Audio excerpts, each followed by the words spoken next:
સો આપણે ત્રુટિ વિશે વાત કરી રહ્યા હતા લાસ્ટ ટાઈમ. આજે અગેન આપણે ત્રુટિવાળા બે દાખલા ઉદાહરણના લેવા જઈ રહ્યા છીએ શરૂઆતમાં. તો આ બંને દાખલાઓમાં અમુક વસ્તુઓ ખાસ નોટિસ કરવાની છે. પહેલા આપણે પહેલા દાખલાની વાત કરી રહ્યા છીએ, એટલે આપણે પહેલા દાખલાની ચર્ચા કરી લઈએ કે શું ધ્યાન રાખવાનું છે. આ દાખલામાં તમને સીધો જવાબ આપવામાં આવ્યો છે કે ભાઈ આ રીતે થાય છે વસ્તુ, ટોટલ આટલું થાય. હમણાં હું ગણાવું એટલે ખ્યાલ આવશે. તો એ આપણે ધ્યાનમાં રાખવાનું છે કે કદાચ એક્ઝામમાં પૂછાય તો જે માપ આપણે શોધ્યું છે કઈ રીતે શોધ્યું એ લખવાનું રહેશે. એ ગણતરી તમારે દર્શાવવી જરૂરી છે. હાલ આપણે પહેલા દાખલો સ્ટાર્ટ કરીએ. ઉદાહરણ 2.6 રાષ્ટ્રીય પ્રયોગશાળામાં પ્રમાણભૂત ઘડિયાળ સાથે બે ઘડિયાળોનું પરીક્ષણ કરાય છે. આપણે જાણીએ છીએ પ્રમાણભૂત ઘડિયાળ એટલે એ ઘડિયાળ કે જેના સંદર્ભમાં બીજી બધી ઘડિયાળોના સમય સેટ કરવામાં આવે છે. આપણે એને આધારભૂત અથવા પ્રમાણભૂત કહી શકીએ. આ ઘડિયાળ જ્યારે બપોરના 12 નો સમય દર્શાવે ત્યારે બે ઘડિયાળોના સમય નીચે મુજબ મળે છે. આ બે ઘડિયાળોના સમય છે. અઠવાડિયાના જુદા જુદા દિવસે આ 7 વાર આપેલા છે. સોમ, મંગળ, બુધ, ગુરુ, શુક્ર, શનિ અને રવિ.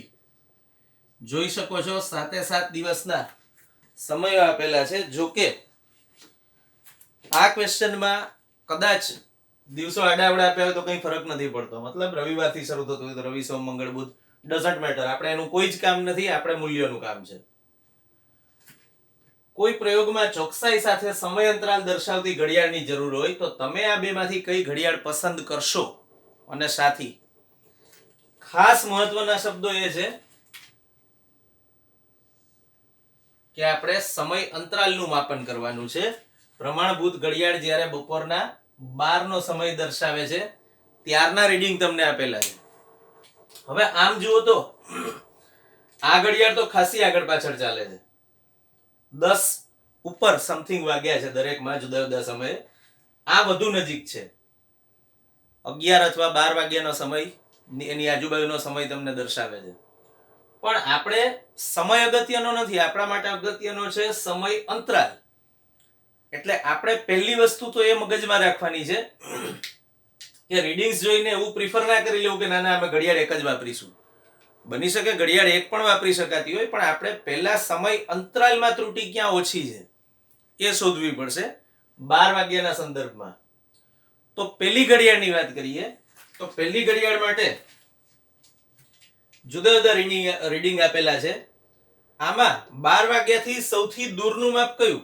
પાછળની તરફ. તો એ છે 11:59:08. અને મતલબ 12 વાગ્યા પહેલા સૌથી દૂરનું માપ આ છે. જોઈ લો, આમાં 11:59 ને 15 સેકન્ડ થઈ છે, એટલે એ વધારે નજીકનું માપ થયું. અહીંયા 8 સેકન્ડ જ પાસ થઈ છે, એટલે આ પ્રમાણમાં દૂરનું માપ ગણી શકાય. હવે બીજી બાજુ વિચારો, મતલબ કે 12 વાગ્યા પછીનો મોડામાં મોડો સમય તમને કઈ ઘડિયાળમાં જોવા મળે છે? તો આ તો 12 છે, આ બધા 12 પેલાના છે. 12:01 અહીંયા 3 જગ્યાએ છે. તો 12:01 ઉપર મેક્સિમમ સેકન્ડ ક્યાં થઈ છે? અહીંયા. તો આ 12:01:50 એ તમારું બીજું રીડિંગ થયું. હવે આપણે આ બે વચ્ચેનો તફાવત શોધવો હોય તો શું કરીશું એ જોઈએ. હું ઘડિયાળ 1 માટેની ગણતરી અહીંયા દર્શાવું છું. ટોટલ સમય અંતરાલ કેટલો પાસ થાય છે? 11:59:08 મતલબ 8 સેકન્ડ છે. પહેલા તો હું આમાં 52 સેકન્ડ એડ કરું એટલે 12 વાગશે. અહીંયા 12 વાગી ગયા પછી અહીંયા 12 વાગ્યા ઉપર 1 મિનિટ છે, એટલે બીજી 1 મિનિટ એટલે કે 60 સેકન્ડ આપણે એડ કરી, અને એના ઉપર છે બીજી 50 સેકન્ડ. તો ટોટલ 60, 50, 110 અને 52 એટલે 162 સેકન્ડ સમય અંતરાલ મળ્યો. કોના માટે? ઘડિયાળ 1 માટે.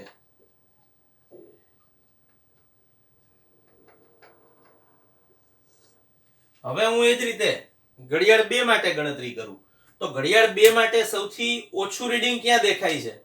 12 વાગ્યાની સૌથી નજીકનું રીડિંગ ક્યાં દેખાય છે? તો જોઈ શકો છો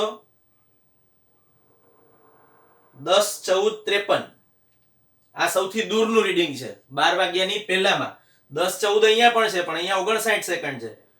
તો 59 સેકન્ડ કરતા અહીંયા ઓછી સેકન્ડ છે, એટલે આ 12 વાગ્યાથી વધુ દૂરનું માપ ગણાય. એટલે આપણે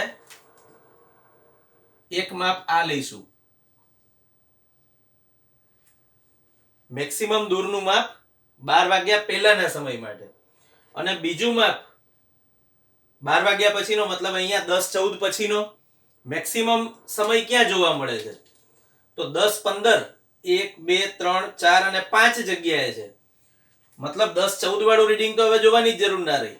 તો 10:15 ઉપર મેક્સિમમ સેકન્ડ્સ ક્યાં દેખાય છે? અહીંયા 6 સેકન્ડ છે, અહીંયા 18 સેકન્ડ છે, અહીંયા 7 છે, અહીંયા 24 છે અને અહીંયા 11 છે. તો મેક્સિમમ થઈ 24.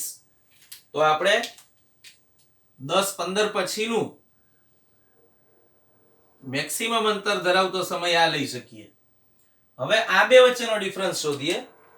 તો હું ઘડિયાળ 2 માટેની ગણતરી અહીંયા દર્શાવું છું. ઘડિયાળ 2 માટે 10:14:53 માં હું જ્યારે 7 એડ કરું ત્યારે મને મળશે 10:15. હવે 10:15 પૂરી થઈ ગયા પછી અહીંયા કેટલી સેકન્ડ છે? બીજી 24. તો હું આમાં 24 એડ કરીશ તો ટોટલ થયું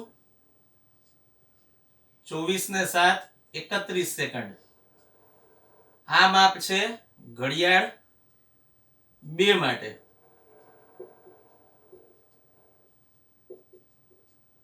તો આપણે એવું કહી શકીએ કે સમય અંતરાલમાં ઓછી ત્રુટિ ઘડિયાળ 2 માં જોવા મળી.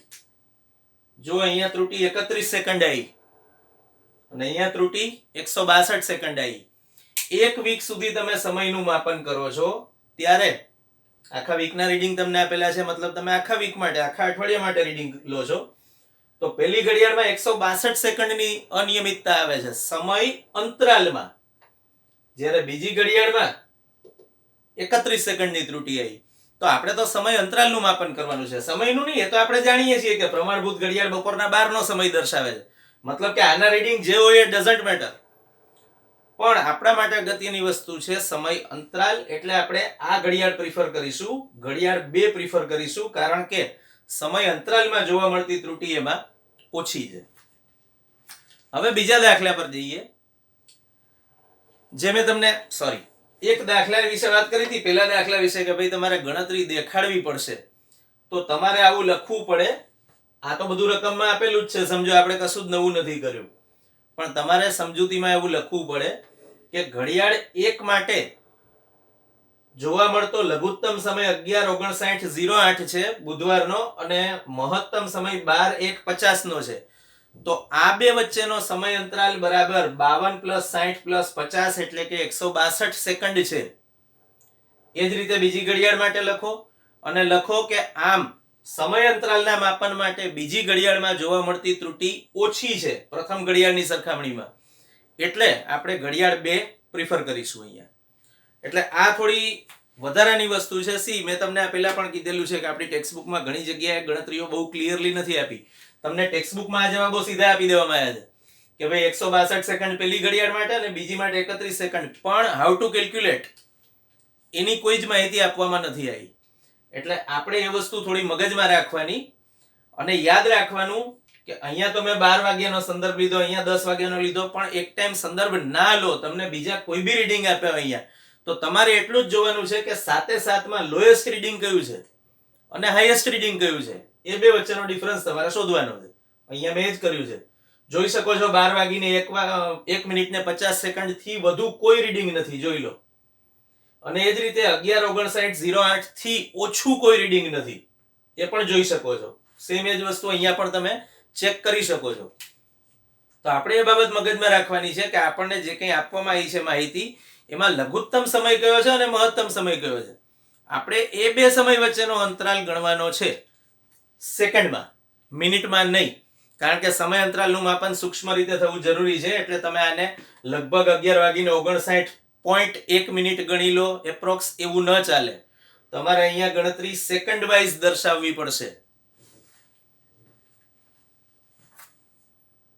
હવે આપણે ઉદાહરણ 2.10 પર જઈએ, જેમાં તમને એવું કહેવામાં આવ્યું છે કે R1 = 100 ± 3 ઓહ્મ અને R2 = 200 ± 4 ઓહ્મ અવરોધ વાળા બે અવરોધોને પહેલા શ્રેણીમાં અને પછી સમાંતરમાં જોડેલા છે. બંને કિસ્સામાં સમતુલ્ય અવરોધ શોધો. શ્રેણી જોડાણ માટે સમીકરણ R = R1 + R2 અને સમાંતર જોડાણ માટે સમીકરણ 1/R' = 1/R1 + 1/R2. શ્રેણી અને સમાંતર જોડાણના બંને સૂત્રો તમે ઓલરેડી ભણી ચૂક્યા છો અને જાણો જ છો. અહીંયા રેફરન્સ માટે આપ્યા છે. અને બીજું સમીકરણ આ આપ્યું છે સમાંતર જોડાણ માટે. તો સમાંતર જોડાણ માટે તમે આનો ઉપયોગ કરી શકો છો. પહેલા તો ફરીથી એક વસ્તુ ક્લિયર કરી દઉં. અહીંયા તમને જે 3 ઇક્વેશન્સ આપવામાં આવ્યા છે એ રેડી રેફરન્સ તરીકે આપવામાં આવ્યા છે. એક્ઝામમાં તમને આપવા ફરજિયાત નથી. અને બહુ સિમ્પલ લોજિક એવું છે કે શ્રેણી સમાંતર જોડાણ તમે ઓલરેડી જાણો છો. તો બની શકે કે આ એક સૂત્ર પણ તમને ના આપ્યું હોય, તમારી રકમ અહીંયા પૂરી થઈ જાય. બંને કિસ્સામાં સમતુલ્ય અવરોધ શોધો, ફૂલ સ્ટોપ. પછી આગળ કોઈ જ માહિતી નથી. બની શકે અથવા બની શકે કે તમને આ એક ઇક્વેશન આપી શકાય ખાલી કે ભાઈ સમાંતર જોડાણના કિસ્સામાં આ ઇક્વેશનનો, આ સમીકરણનો ઉપયોગ કરો. એ પણ આપવું ફરજિયાત નથી, એવું મગજમાં રાખજો. તો હવે આપણે દાખલો લઈએ. જો પહેલો અવરોધ આપ્યો છે R1 = 100 ± 3, તો આ ખરેખર મૂલ્ય છે R1 નું અને આ એમાં ઉત્પન્ન થતી ત્રુટી દર્શાવે છે. આપણે જાણીએ છીએ કે માપનમાં થોડી ઘણી ત્રુટી હોઈ શકે. તો અહીંયા ±3 ઓહ્મની ત્રુટી છે.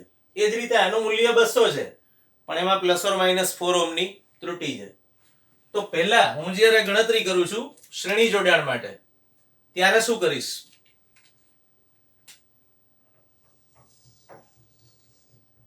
હું શ્રેણી જોડાણની ગણતરી દર્શાવું છું. તો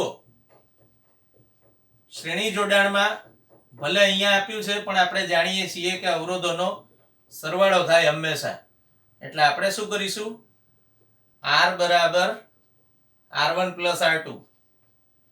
મગજમાં રાખજો, આ સૂત્ર આપવું જરૂરી નથી, ફરજિયાત નથી. ન પણ આપ્યું હોય કદાચ. R1 ની કિંમત ત્રુટી સહિત લઈએ, 100 ± 3, પ્લસ R2 ની કિંમત પણ એ જ રીતે ત્રુટી સહિત 200 ± 4. મેં તમને લાસ્ટ ટાઈમ એવું સમજાવેલું કે મૂલ્યો માટે સરવાળો હોય તો સરવાળો થાય, બાદબાકી હોય તો બાદબાકી થાય, પણ ત્રુટીનો હંમેશા સરવાળો થાય. અહીંયા મૂલ્યો માટે સરવાળો છે, જોઈ શકો છો. ઇક્વેશનમાં સરવાળાની સંજ્ઞા છે એટલે આપણે સરવાળો કરીએ તો 100 અને 200 એટલે થયું 300. પ્લસ ઓર માઇનસ ત્રુટીનો તો હંમેશા સરવાળો જ થવાનો છે એટલે 3 અને 4 7 ઓહ્મ. આ તમને શ્રેણી જોડાણનો સમતુલ્ય અવરોધ મળ્યો. હવે સમાંતર જોડાણની વાત કરીએ. ધારો કે સમાંતર જોડાણમાં તમારે સમતુલ્ય અવરોધ શોધવો છે, તો તમને જે સૂત્ર આપ્યું છે સમાંતર જોડાણનું, એના પરથી હું આવું લખી શકું. આ સૂત્ર પરથી હું લખી રહ્યો છું અત્યારે. R' = R1 R2 upon R1 + R2. હવે હું બંનેની કિંમતો લઈશ પણ ત્રુટીની ગણતરી મારે આના પરથી કરવાની છે એટલે અહીંયા હું ત્રુટી વગરના મૂલ્યો લઈશ. મતલબ 100 અને 200. તો અહીંયા થયું 100 × 200 અને છેદમાં 100 + 200. તો 20,000 / 300.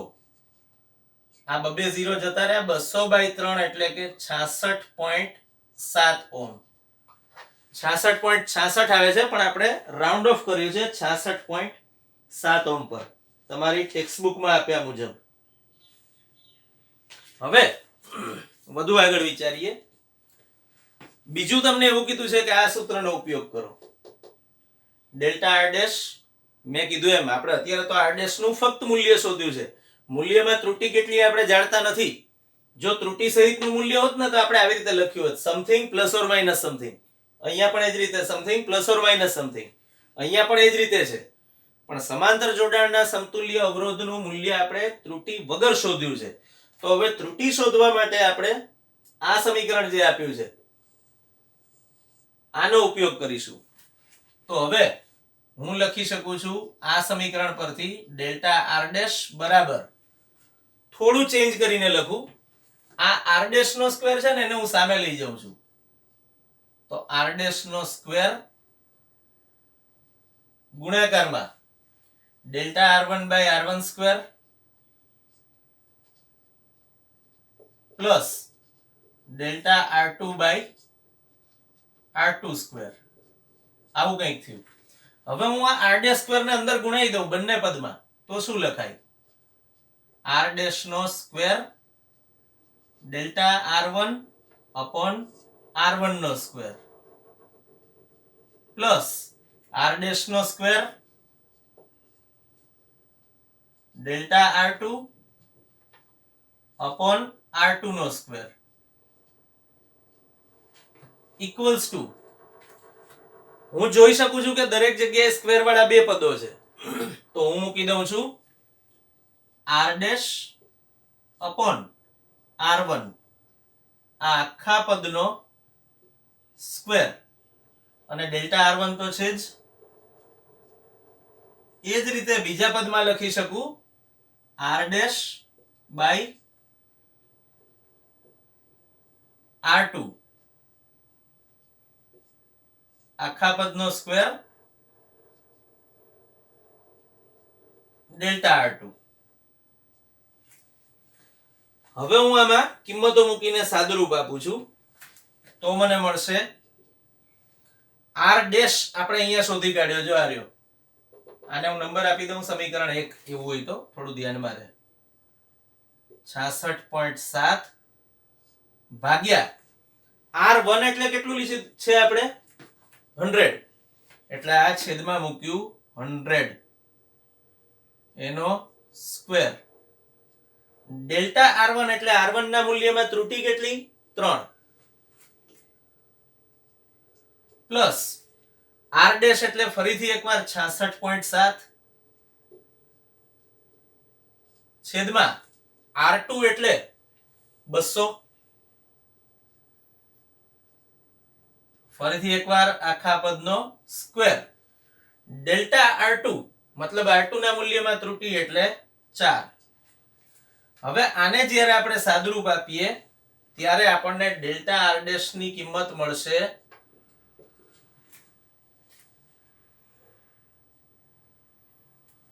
1.8 ઓહ્મ એપ્રોક્સ, બરાબર.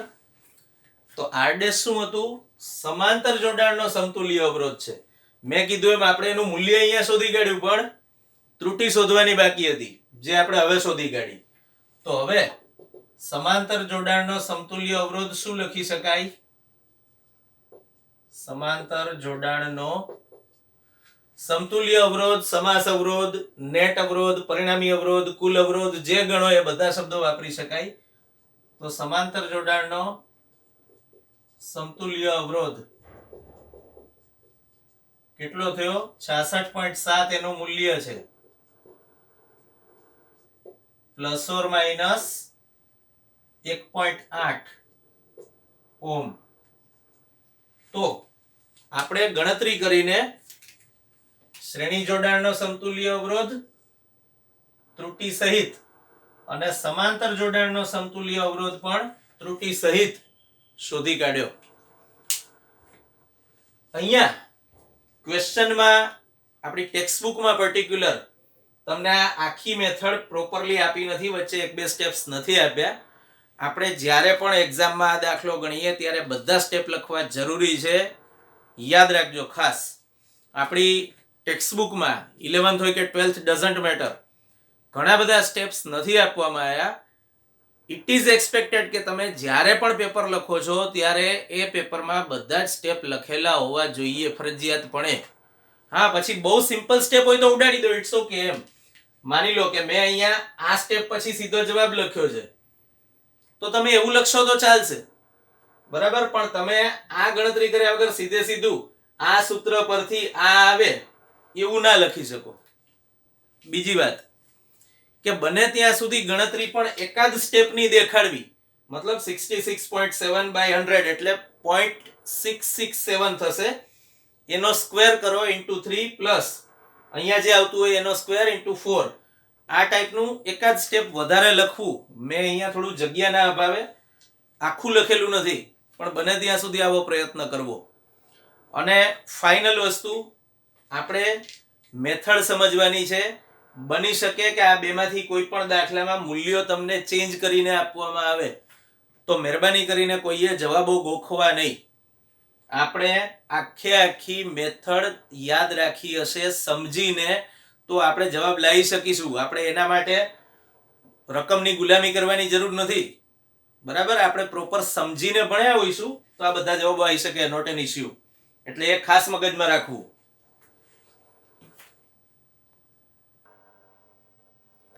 આગળ સ્વાધ્યાયનો દાખલો 2.4 કથન સમજાવો. તમને એક કથન આપ્યું છે, સરખામણી માટેના માનકોની સ્પષ્ટતા કર્યા વિના કોઈ પારિમાણિક રાશિ મોટી છે કે નાની તેમ કહેવું અર્થહીન છે. આ તમારે સમજાવવાનું છે. અને આ બાબતને ધ્યાનમાં રાખીને નીચેના કથનો જરૂરિયાત મુજબ ફરીથી લખો. કથનો પર પછી જઈશું, જે ફરીથી લખવાની જરૂર પડે તો ફરીથી લખવાનું કીધું છે. પહેલા આપણે વાત કરીએ જે કથન આપેલું છે એની, કે આ કથનનો મીનિંગ શું થાય. સરખામણી માટેના માનકોની સ્પષ્ટતા કર્યા વિના કોઈ પારિમાણિક રાશિ મોટી છે કે નાની તેમ કેવું અર્થહીન છે. આપણે આ પહેલા એવી ચર્ચા થયેલી છે કે જ્યારે તમે કોઈ વસ્તુની સરખામણીમાં બીજી વસ્તુ વિશે વાત કરો તો તમને એનું માપ ક્લિયર થાય. જેમ કે હું તમને એમ કહું કે ભાઈ ફલાણી વસ્તુનું દળ ખૂબ વધુ છે, તો ખૂબ વધુ મારા માટે અને તમારા માટે અલગ અલગ હોઈ શકે છે. મતલબ કદાચ હું ફિઝિક્સ ભણાવું છું એટલે હું જાણું છું કે પૃથ્વીનું દળ ઘણું વધુ ગણાય, તો કદાચ હું એવું કહેવા માંગતો હું કે પૃથ્વીના દળની સરખામણીનું દળ છે. અને તમે હજુ ફિઝિક્સ હમણાં ભણવાનું શરૂ કર્યું, તમે શું વિચારો વધુ દળ એટલે કેટલું હશે? એમ 100 કિલોગ્રામ, 1000 કિલોગ્રામ, 2000 કિલોગ્રામ, 5000 કિલોગ્રામ. પણ હું તો વાત કરી રહ્યો છું 6 ગુણ્યા 10⁻24 કિલોગ્રામની પૃથ્વીની. તો મિનિંગ એ કે હું જ્યારે એમ કહું છું કે ખૂબ વધુ દળ, ત્યારે એના પરથી કોઈ વસ્તુ ક્લિયર નથી થતી. મારે સરખામણી માટે કોઈ એક વસ્તુ એડ કરવી પડે, તો સરખામણી માટે મારે કોઈ માનક મૂકવો પડે એવું કહેવાય આને. એની સ્પષ્ટતા કર્યા વિના જ્યારે હું વાત કરું છું કે ફલાણી વસ્તુનું દળ ખૂબ વધુ છે, તો દળ પારિમાણિક રાશિ છે. અને હું એમ કહું કે એ ખૂબ મોટી છે, મતલબ દળ ખૂબ વધુ છે, તો એ અર્થહીન છે. મેં તમને જે પ્રેક્ટિકલ એક્ઝામ્પલ થી હમણાં સમજાવ્યું એ. હવે આપણે આટલા કથનો જોવાના છે. ABCDEF 6 કથનો આપ્યા છે. જ્યાં જરૂરિયાત લાગે ત્યાં જ ફરીથી લખવાના છે. મતલબ જો તમને સરખામણી માટે કોઈ માનક આપેલો હોય તો આ કથન લખવાની જરૂર નથી, ફરીથી લખવાની જરૂર નથી. પણ જો સરખામણી માટેનો માનક ન આપ્યો હોય ને એમને આપ્યું હોય કે ફલાણું ખૂબ મોટું છે, ખૂબ વધુ છે, કે ખૂબ ઓછું છે, ખૂબ નાનું છે, તો તમારે એ કથન ફરીથી લખવું પડશે. જેમ કે જો અહીંયા સરખામણી આપેલી છે, ઇલેક્ટ્રોન કરતા પ્રોટોન વધુ દળદાર છે, તો પછી અહીંયા સરખામણી આપી છે તો ફરીથી તમારે લખવાની જરૂર રહેતી નથી. બીજામાં અહીંયા પણ છેલ્લું સેન્ટેન્સ, છેલ્લું કથન, પ્રકાશની ઝડપ કરતા ધ્વનિની ઝડપ ખૂબ ઓછી છે, તો અહીંયા પણ સરખામણી આપેલી છે. બરાબર, ઇલેક્ટ્રોનનું દળ 9.1 10⁻31 કિલોગ્રામ અને પ્રોટોનનું 1.6 ગુણ્યા 10⁻27 કિલોગ્રામ. તો માપ આપણે જાણીએ છીએ બંનેને. એ જ રીતે અહીંયા પણ જાણીએ છીએ પ્રકાશની ઝડપ 3 ગુણ્યા 10⁸ મીટર પર સેકન્ડ એપ્રોક્સ શૂન્યાવકાશમાં, અને ધ્વનિની એપ્રોક્સ 332 મીટર પર સેકન્ડ. તો આપણે આ બે જગ્યાએ ઓલરેડી માનકો સ્પષ્ટ કરેલા છે, તો આ બે ફરીથી લખવાની જરૂરિયાત રહેતી નથી. હવે પહેલા સ્ટેટમેન્ટ પર જઈએ. પરમાણુઓ ખૂબ જ નાના પદાર્થ છે. બરાબર છે, પણ કેટલા નાના એનું માપ તમને આના પરથી નથી મળતું. તો તમે સરખામણી માટે કોઈ બી માનક મૂકી શકો, એવું જરૂરી નથી કે બહુ સ્પેસિફાઈડ માનક છે.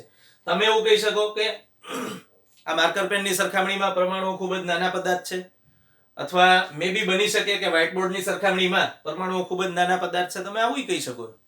તો આ બંને રીતે અથવા બીજી પણ ઘણી બધી રીતે આ વાક્ય લખી શકાય. જેટ પ્લેન ખૂબ ઝડપથી ચાલે છે, એકચ્યુઅલી ઉડે છે પણ આપણી બુકમાં આપ્યું ચાલે છે. એટલે જેટ પ્લેન ખૂબ ઝડપથી ચાલે છે તો તમે એવું લખી શકો કે માણસની સરખામણીમાં જેટ પ્લેન ખૂબ ઝડપથી ચાલે છે, અથવા કીડીની સરખામણીમાં જેટ પ્લેન ખૂબ ઝડપથી ચાલે છે. જ્યુપિટરનું દળ ઘણું વધુ છે. અગેન તમે એવું કહી શકો કે ઇલેક્ટ્રોન અથવા પ્રોટોનના દળની સરખામણીમાં જ્યુપિટરનું દળ ઘણું વધુ છે, અથવા કાંડા ઘડિયાળના દળની સરખામણીમાં જ્યુપિટરનું દળ ઘણું વધુ છે. નેક્સ્ટ, આ રૂમની હવામાં અણુઓની સંખ્યા ઘણી વધુ છે. આ રૂમમાં રહેલા વ્યક્તિઓની સરખામણીમાં અણુઓની સંખ્યા ઘણી વધુ છે, અથવા આ રૂમમાં રહેલા પદાર્થોની સરખામણીમાં હવામાં અણુઓની સંખ્યા ઘણી વધુ છે. સી, આ તમારો ક્વેશ્ચન તો અહીંયા પૂરો થઈ ગયો, પણ એક વસ્તુ સમજવાની છે કે આ ક્વેશ્ચન કેમ આપવામાં આવ્યો છે. એઝ વી નો કે એનસીઈઆરટી ની ટેક્સ્ટ બુક નો પહેલો ઇન્ટેન્શન એવો છે કે તમે પ્રેક્ટિકલી ફિઝિક્સને સમજો, પ્રેક્ટિકલ એપ્રોચ જેને કહેવામાં આવે. તો આ બધી વસ્તુ પરથી તમને એ ખબર પડી કે ફિઝિક્સમાં પ્રિસાઇઝલી વાત કરવી જરૂરી હોય છે.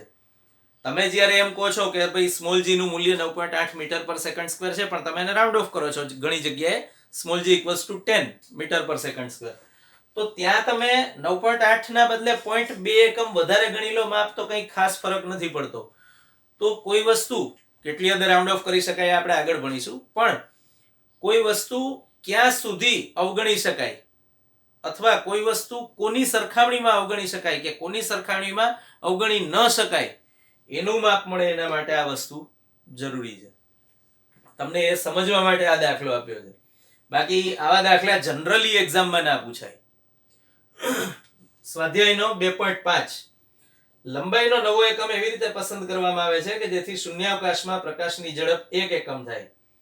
જો પ્રકાશને સૂર્ય પૃથ્વી અંતર કાપતા 8 મિનિટ 20 સેકન્ડ લાગતા હોય તો લંબાઈના નવા એકમ સંદર્ભે સૂર્ય પૃથ્વી અંતર શોધો.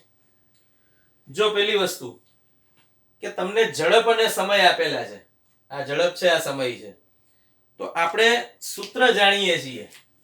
ઝડપનું સૂત્ર શું હતું? અંતર ભાગ્યા સમય. આના પરથી આપણે શોધવાનું છે અંતર, તો અંતરનું સૂત્ર થયું ઝડપ ગુણ્યા સમય.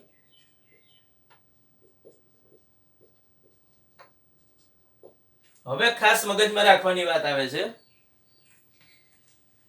તમારે શૂન્યાવકાશમાં સૂર્ય પૃથ્વી અંતર કેટલું છે એની ચિંતા નથી કરવાની. આપણે જાણીએ છીએ કે શું છે અંતર, પણ લંબાઈનો એકમ એવી રીતે પસંદ કરવામાં આવે છે કે જેથી શૂન્યાવકાશમાં પ્રકાશની ઝડપ 1 એકમ થાય.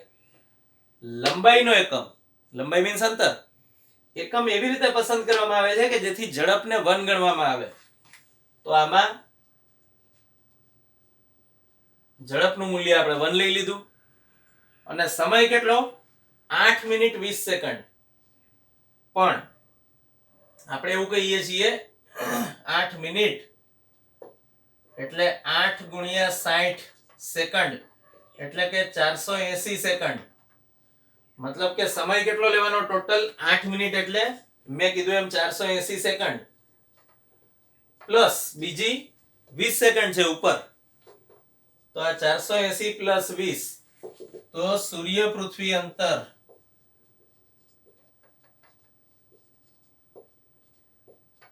480 પ્લસ 20 એટલે 500 ગુણ્યા 1 એટલે નવું અંતર 500 એકમ ગણાય.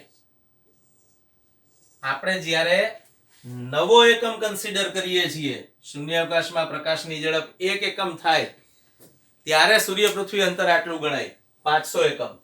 બાકી તો આપણે જાણીએ છીએ 1.49 ગુણ્યા 10 ની 11 ઘાત મીટર, પણ આ નવી સિસ્ટમ મુજબનું માપ આટલું મળે.